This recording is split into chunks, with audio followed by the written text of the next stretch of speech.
Hello, welcome to another episode of Book Drops. I am Don Boozer, the manager of the literature department here at Cleveland Public Library, as well as the coordinator of the Ohio Center for the Book. And we have a new face joining us today, and you are? My name is Nick Durda. I'm the senior librarian in the literature department here in downtown Cleveland.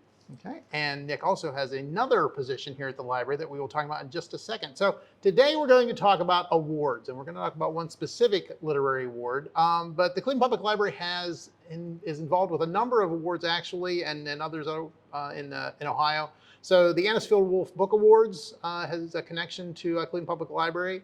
In Ohio, we have the Ohioana Book Awards that are quite prestigious as far as state book awards go. And we have the Norman A. Sugarman Award for children's biography that the library has a connection with.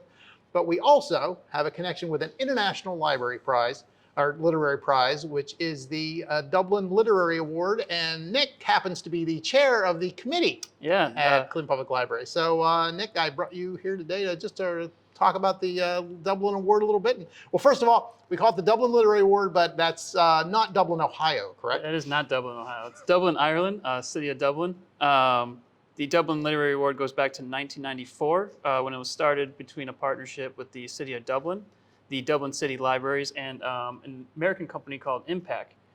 They had their European headquarters in Ireland, and they formed this partnership to start this literary award. Very good. The company no longer exists, so it's just the International Dublin Literary Award.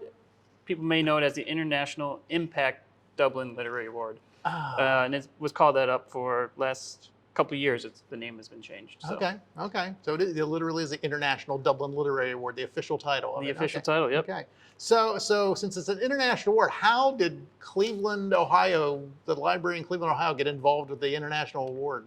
So it's a very unique award, as many people know, and awards are usually just a small panel of judges, and they make their own long lists and short lists. So this award actually has public libraries as partners, and then public libraries nominate books to the award committee, and really you just have to kind of apply. So if I remember correctly, our former deputy director, Cindy Lombardo, started the application process years ago, probably over 10 years ago now. And then they accepted the application. And then ever since then, we've been nominating books for the award. That's right. Now, how many libraries are involved? Either do you have an idea in the United States or worldwide or anything? So specifically in the United States, I don't know. But when I last checked, there's 94 libraries worldwide. Oh, wow. On all continents. And it's pretty great. That's very cool. So we're part of a large group, but a rather select group as well, I guess you could say. So yeah. And it is interesting. So I'm assuming then that each library sort of gets the chance to decide how they're going to nominate the books from their particular library then? Yeah, I'm sure every library has their own process of nominating books. They may have one person doing it. Here at CPL, though, we have a committee of employees that meet, and we all read books, and then we meet every periodically 2-3 months. And then we discuss the books that we like that we've read so far. Okay. And then near the end of the month, about September, we try to pick our top 3 books to send over there. And literally, you just submit them. Here's the ones. Now, do you have to write up? Here's why we wanted it, or what sort of is involved in the application process to the people in Dublin? Yeah. So I'm the new chair of the committee, so I haven't done the official applications yet. Our colleague has been doing those in the past, but it's a little, packet of papers that you have to fill out, and you have to write like your thoughts and then a brief summary of the books. Usually we have one of the better writers in the committee come up with those. Good plan, yeah. Oh, that's cool. That's so the process then. So what kind of books get nominated for the prize? You said you guys read a bunch of books, how do you decide which books are actually going to be under consideration? Yeah, so this year we were kind of thrown off a little bit because in the past it was always books published from January of a given year to December of that same year. Oh, so they're very current books then. Yeah. Okay. So, but they changed it within the last year. So it's books published in June to July of the next year. So currently we're reading books from June 21 to July 22. Oh, wow. Okay. So it's a little weird. It's kind of weird window. Sort of have to adjust your mindset. Yeah, certainly. We've read some books that have been published in March and are no longer eligible. So Oh, so close. Yeah. So close. which is a bit of a bummer. But we read current English language books. I should mention that they have to be published in English. Okay, so they can be originally published in a foreign language, but they have to be translated into English to be considered. Yes, Okay. and they have to be translated within that window as well. Oh, wow. So okay. we've read some books that were published in like Hungary in 1998, but they didn't get an English translation until 21 or something. Okay. But that book would be eligible for the award. Okay, so it's the translation that you're looking at for the actual publishing date then. Yep, Oh, okay. absolutely. Okay. And then okay. one other stipulation, which doesn't apply to many awards, I don't believe, is that the author has to be alive. Oh. So there was a couple years ago, Kent Harumf, people may know, he passed away after he wrote a really good book, and then we wanted to nominate it, but since he passed away in the window, wow. we couldn't nominate it, which is kind of unfortunate. But, Yeah, really. it's a little weird requirement. Yeah. Any idea why? Is it that they have to show up for the awards ceremony or something? Well, there is a monetary prize to it, Okay. so maybe that might be some of it. I'm not quite sure the specific reasons, though. But you have to be alive. Okay. Yeah. Okay. And the books that we read are not usually genre fiction. Okay. They have to be literary fiction. Okay. Which is kind of a subjective term, but things like science fiction and fantasy can't be nominated. Thrillers and mysteries, so they have to be kind of a very high-end literature novel to be nominated. So you and I have actually had this conversation before, but to reprise our conversation. So you talked about it can't be sci-fi or thriller or fantasy, that sort of thing.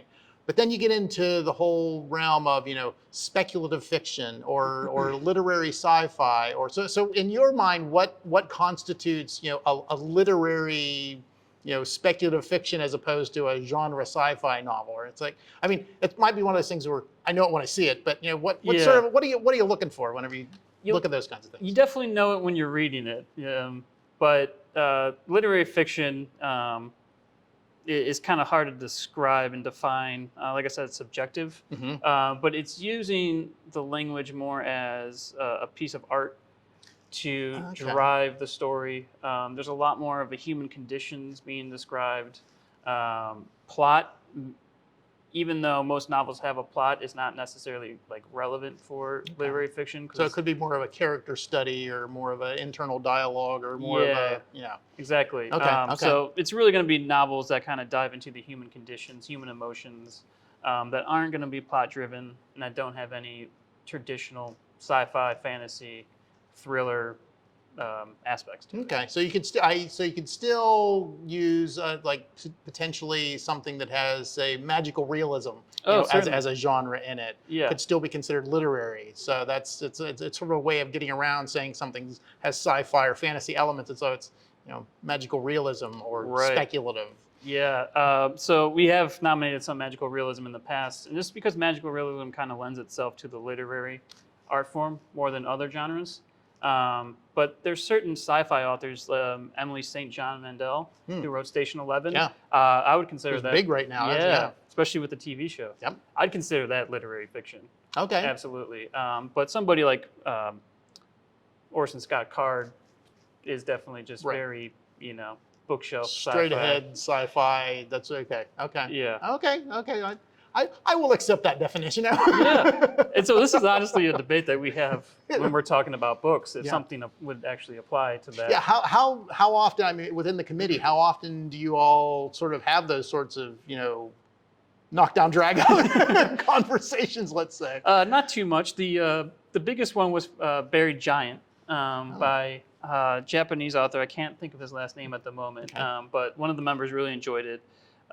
And it's magical realism, and it's very fantastical. It's an older couple that was living in kind of a magical world, and they go on this adventure. And you're like, oh, this seems just kind of fantasy, but we had a very good discussion about if that would, be part of the prize or not. In the end, we decided it should have a nomination, but so a book you would recommend, but not necessarily for the International Dublin Literary Prize. Yeah, which is why you have a committee, because right. I may see it as not literary fiction, but somebody else could, and it's good to have that discussion. That makes that makes a lot of sense. And anybody who has any thoughts on what constitutes literary fiction, feel free to put your comments in there in Facebook. So we will be happy to look at those as well. I know that there's both a short list and a long list. Mm-hmm. And I actually asked you this before we started, and you said that you weren't going to spoil it for me. So exactly what? Because I've seen other literary prizes where it was long listed for this award, or the short list for this award.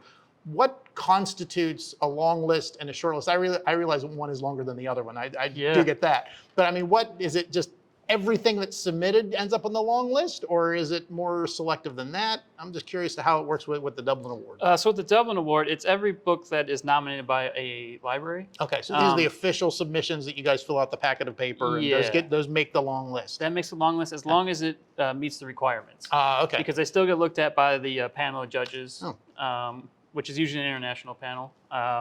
And sometimes we'll nominate something and it doesn't make the actual long list. That's happened a couple of times. So just because you submit something doesn't necessarily mean that Dublin's going to go, oh yeah, and just it's not a copy and paste necessarily. Yeah, absolutely. Okay. And then the short list is what the panel of judges cut out of the long list. So it's books that they think are worthy of the prize.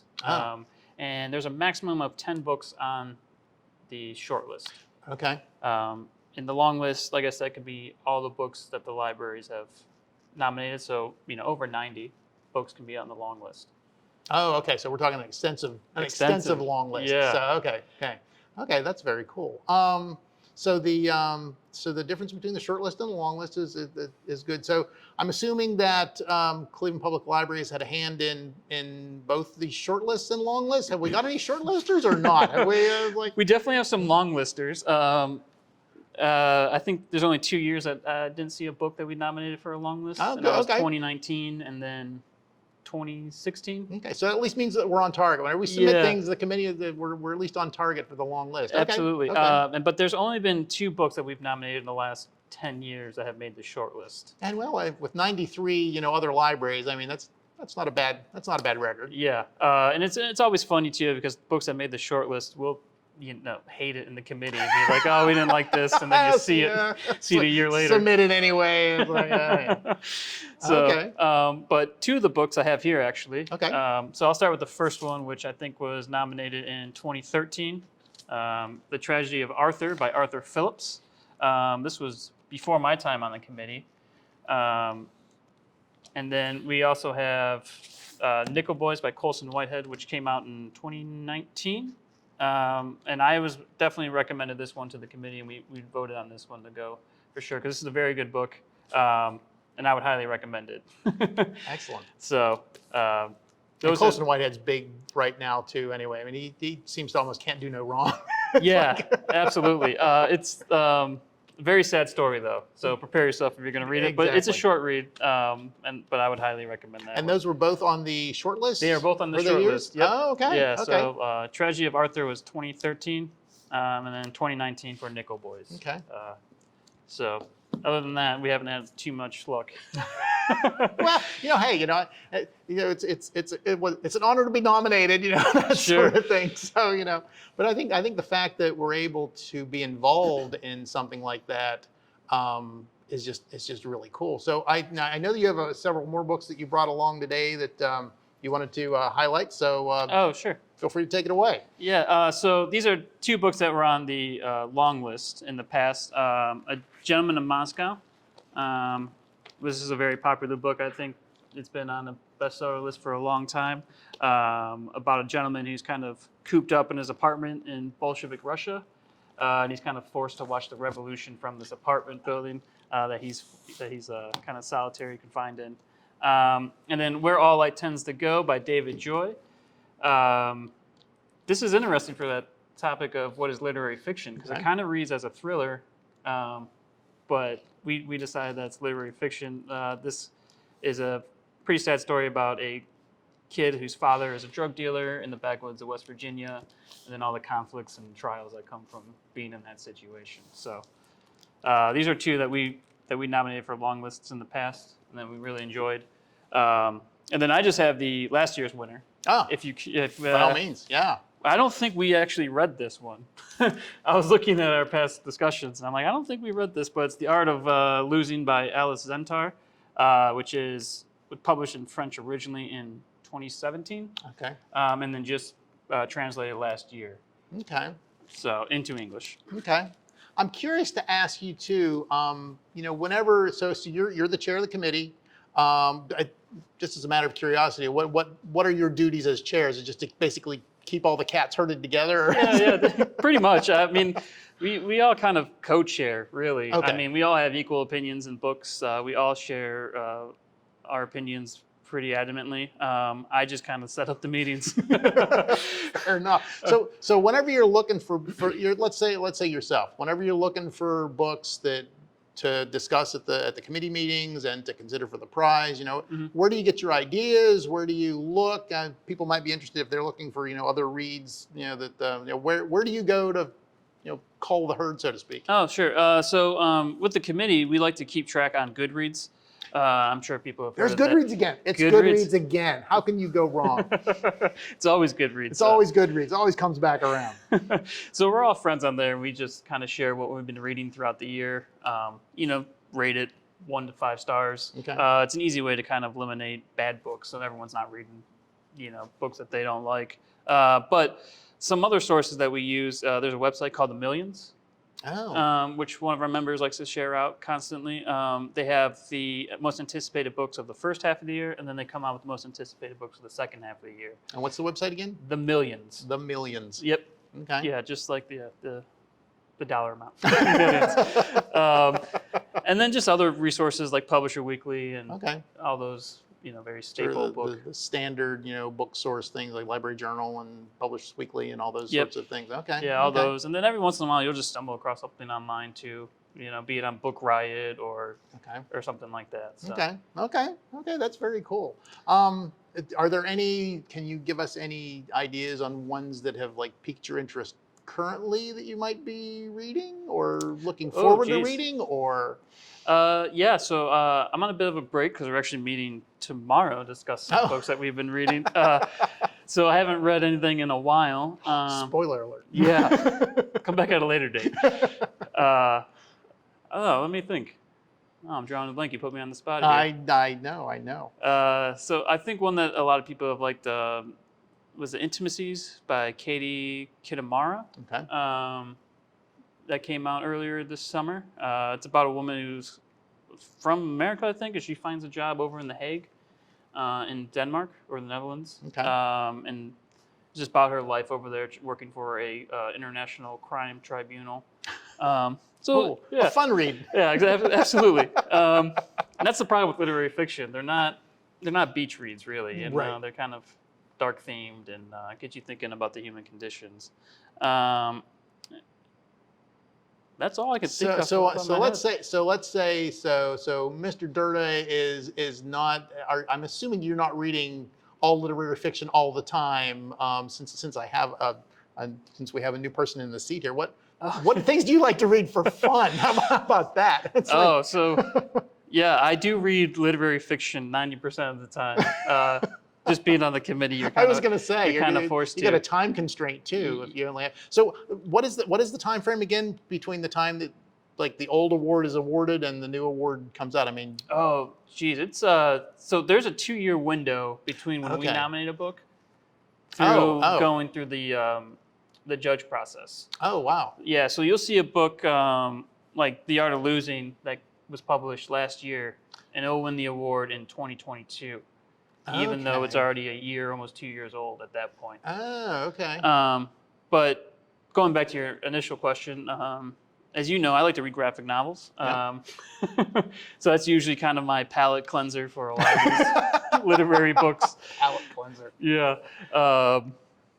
And then sometimes sci-fi and fantasy. I've been going through the Game of Thrones series again, which is as dark as literary fiction. I was gonna say, yeah, exactly, yeah. So something like Game of Thrones is not going to be, eligible for something like the Dublin Literary Award. No. But I think it's interesting too that you even said that there are sort of themes sort of interwoven into the hack and slash and other themes of the Game of Thrones series. So I think I still find it very interesting, the whole idea that literary fiction, that it picks and chooses what it wants to talk about, and you can see common threads through genre fiction and through the literary fiction.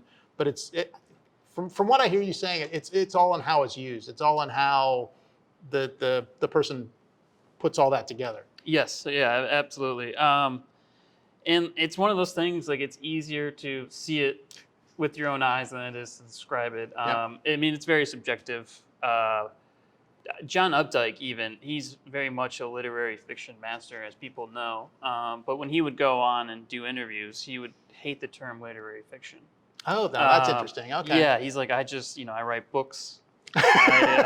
And he's like, anybody who writes a book and is using words is literary fiction. And so, I mean, you get a little pushback from the authors themselves using that kind of. It's sort of like the controversy between graphic novels and comics. Yeah, a little bit.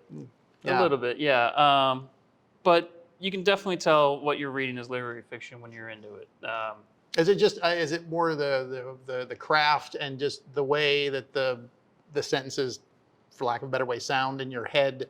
I mean, that you can tell that there's some craft or whatever. Not that there isn't craft in all writing. Please don't hate mail. Certainly. Please. But just in the way that just the way it's put together, I guess, is one way to like. Yeah, really, it's kind of how the artwork is, combined within the novel that makes it literary fiction. Okay. I hate to say a lot of literary fiction authors are, MFA graduates in that kind, and masters of English and that sort of thing. Maybe science fiction writers aren't, not necessarily, doesn't mean that they're bad writers. Exactly. It's just a different style. Exactly. Now, would you call literary fiction a genre in and of itself, or is that too broad of a term for that description?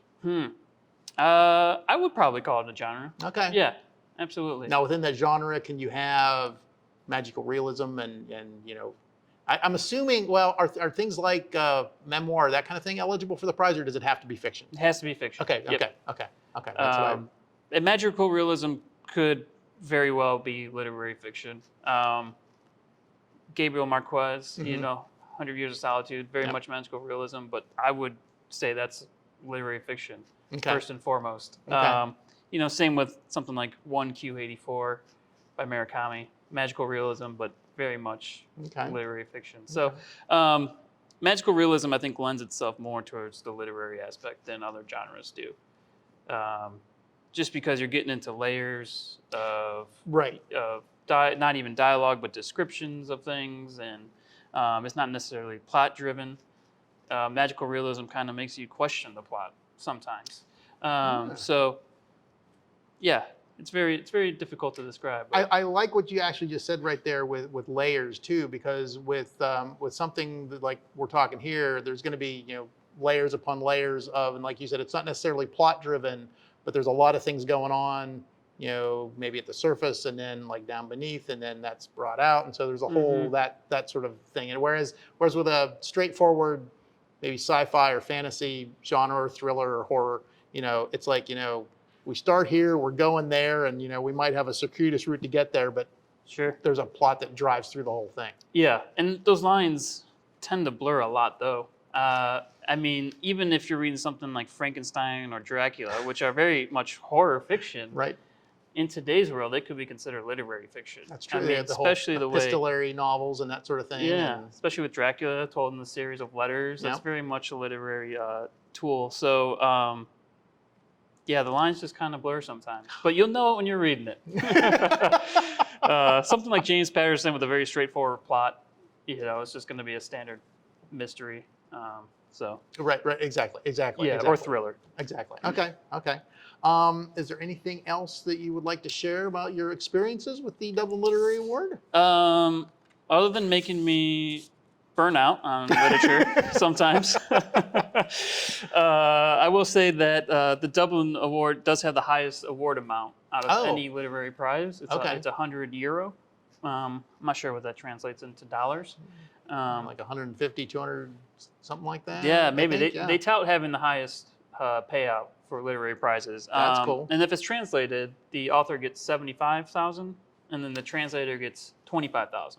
So it's really cool that they okay, acknowledge. so they acknowledge the original work, even Yeah. though it might be a couple of years older than the actual translation. Oh, Yeah, absolutely. That's very cool. So that's the one thing that's really cool about the Dublin Award, and also just having inputs from all across the world, and just librarians reading great books. And is it all libraries that are involved with this? It sure is, yeah. Oh, that's all okay. libraries. That's very cool. I looked at the list just recently and like spotted some libraries and stuff like that. I didn't look through the whole. What did you say, 93 or There's 94 currently. 94. Yeah. Okay. Yeah, 94 currently, and I think on their long list they have 70-something books.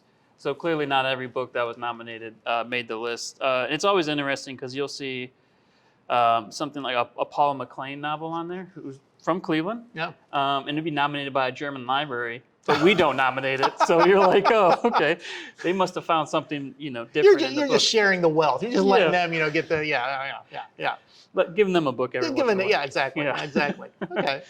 That is very. You bring up a good point too. That even though there are 94 libraries, there aren't 94 on the long list like every year. No, it's certainly not like not. Yeah. it's just not a like you said, copy and paste thing. It's like they have to be seen as worthy. Yes. Okay. Yep. Okay. And you said it's 10 on the short list then?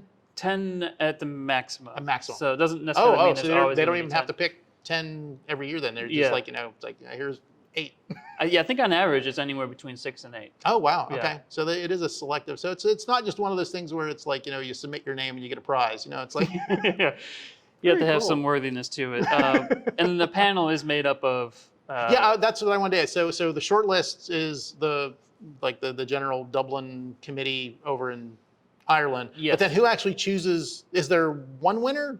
There is one winner. One winner. Yep. Yeah. And There's who one chooses winner. the one winner? So there is a panel of 6 individuals, and in the past it's usually just been people from English-speaking countries. Okay. But they've been kind of going more international with that, which is really good.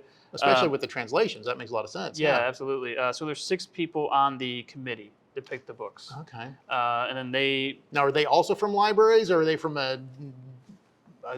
another sort of like milieu? Yeah, so they're in the literary world. Okay. So they're mostly writers or authors or literary critics, something like that. Okay.